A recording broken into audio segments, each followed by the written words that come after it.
La Chambre de commerce et d'industrie de Touraine vous présente l'émission Éco, etc.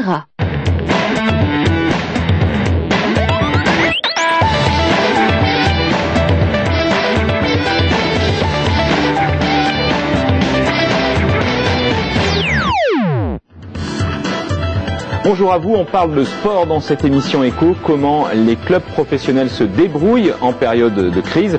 Leurs principaux soutiens, les collectivités locales resserrent les cordons de la bourse, les spectateurs sont moins nombreux dans les salles ou dans les stades. Vous verrez comment le Tour Football Club, le Tour Volleyball ou encore le club de basket de Blois tentent de diversifier leurs ressources. Au sommaire également Starway, c'est une innovation Made in Touraine, un vélo électrique qui a été développé avec l'école d'ingénieurs. Et puis la rubrique qui fait du bien à votre porte-monnaie aujourd'hui, un placement plutôt méconnu, la SCPI, explication à la fin de cette émission avec un spécialiste. Bienvenue dans Éco, etc. On est ensemble une petite demi-heure. Christian Soulas, bonjour. Bonjour. Donc vous êtes conseiller en gestion de patrimoine à Tours. Indépendant. Et avec vous, on aborde aujourd'hui ce vieux placement, hein, la SCPI, vieux placement, mais qui est plutôt méconnu, qui est un panier de biens immobiliers, c'est ça? Oui. Alors la SCPI, autrement dit Société Civile de Placement Immobilier, est un produit qui a à peu près une quarantaine d'années d'existence. Pour faire un comparatif, les gens connaissent à peu près les SICAV, qui sont un panier généralement d'actions. On va pouvoir dire que la SCPI est un panier de biens immobiliers divers et variés selon tout un tas de critères et de catégories.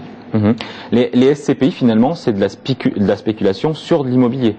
On parie, on fait un choix sur tel ou tel panier immobilier. Oui, je n'emploierai pas le terme de spéculation, mais plutôt de gestion, c'est-à-dire qu'on achète tout un tas de biens immobiliers par le biais d'une part, deux parts, 100 parts. Plutôt que d'acheter un seul et unique appartement ou bien immobilier précis, on va acheter tout un panel d'investissements X ou Y et on fait plutôt de la gestion de ce bien. Le montant minimum d'investissement? Ça peut démarrer pour des sommes très faibles, on peut partir à 3 000 euros, 5 000 euros, 10 000 euros et on peut monter sur des sommes beaucoup plus conséquentes. Ça se finance de manière comptant et aussi à crédit. Alors, combien de SCPI existent sur le marché? Puis vous me disiez qu'il y avait des SCPI pour l'immobilier d'entreprise, l'immobilier particulier. Il existe, j'ai pas le chiffre précis, mais plusieurs centaines de SCPI et je considère qu'il y en a à peu près simplement une bonne dizaine de pourcents qui méritent vraiment une attention. On a tout un tas de critères. Effectivement, on peut partir sur de la SCPI à vocation commerciale, qui est généralement plus rémunératrice que de la SCPI à vocation d'habitation, bureaux, boutiques, choses comme ça. On a des SCPI plutôt à vocation régionale, on a des SCPI qui font de la défiscalisation, qui créent des déficits fonciers, on a tout un tas de critères, c'est-à-dire qu'on a plein de solutions qui vont s'adapter au profil de l'investisseur. Très clairement, à ce niveau-là de la discussion, combien de temps il faut garder une SCPI pour qu'elle soit rentable? C'est comme de l'immobilier, il faut garder une SCPI, je dirais à minima, vraiment c'est du moyen terme, c'est 5-6 ans à minimum. La durée conseillée tourne plutôt aux alentours d'une dizaine d'années. Lesquels sont rentables? Vers quel secteur aller? Moi personnellement, depuis 15 ou 20 ans que je suis dans ce métier, je pratique essentiellement la SCPI de boutiques, de locaux commerciaux, parce que on a des beaux commerciaux qui sont beaucoup plus, rémunérateurs que de l'habitation. Et puis si on sélectionne bien les opérateurs, on va avoir des rentabilités aujourd'hui qui tournent aux alentours de 5,5% par an de loyer et on peut même espérer en plus certaines années des revalorisations du prix de la part, c'est-à-dire qu'on a des rémunérations qui peuvent être aujourd'hui relativement sympathiques par rapport à l'inflation, par rapport à des livrets qui ne rapportent plus grand-chose et des choses comme ça. Alors je rappelle que les livrets, on est en dessous de 3% de rémunération. Oui, avec une inflation qu'on connaît, donc ça veut dire qu'il reste pas grand-chose. Donc une SCPI, une bonne SCPI va rapporter au moins deux fois et demi ce que rapporte un livret. Quels sont les taux de fiscalité qui sont appliqués sur les plus-values ou sur le montant de la SCPI lui-même? La SCPI peut être détenue de deux manières. Soit on la détient en direct et là on relève du régime des revenus fonciers, donc on est fiscalisé à l'impôt sur le revenu.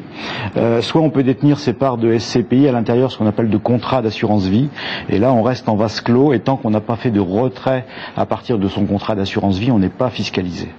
Donc tout dépend un peu de la vocation que recherche l'investisseur. Est-ce qu'il veut un revenu immédiat tous les trimestres et là il va payer les impôts, ou est-ce qu'il veut plutôt capitaliser pour dans 5 ans, 10 ans, la retraite, des choses comme ça, et là il logera certainement ses SCPI dans certains contrats d'assurance vie. Alors quels sont les risques? Il y en a forcément. Oui, les risques peuvent être une diminution de la rentabilité à un instant T. Avec des SCPI à vocation commerciale, on ne peut pas exclure ce risque-là. Néanmoins, au pire, qu'est-ce qui va se passer? C'est qu'une SCPI qui donne 5,5 de rentabilité, peut-être que demain elle ne donnera plus que 5 ou 4,5, ce qui, à mon avis, reste encore tout à fait correct. Certaines SCPI pourraient voir également leur valeur diminuer, si tant est que les choix n'aient pas été très bons au départ, et choses comme ça.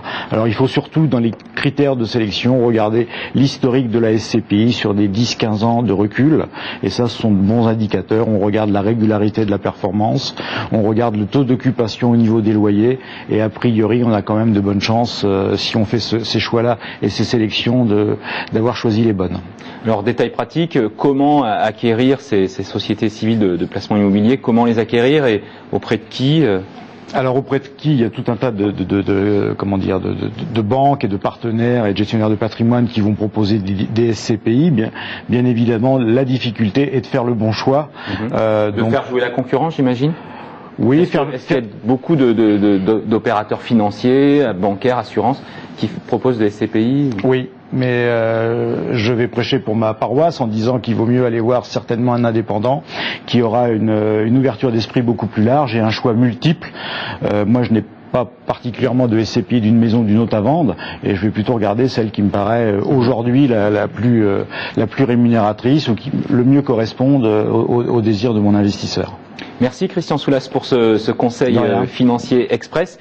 Merci Michel Chamoret, évidemment.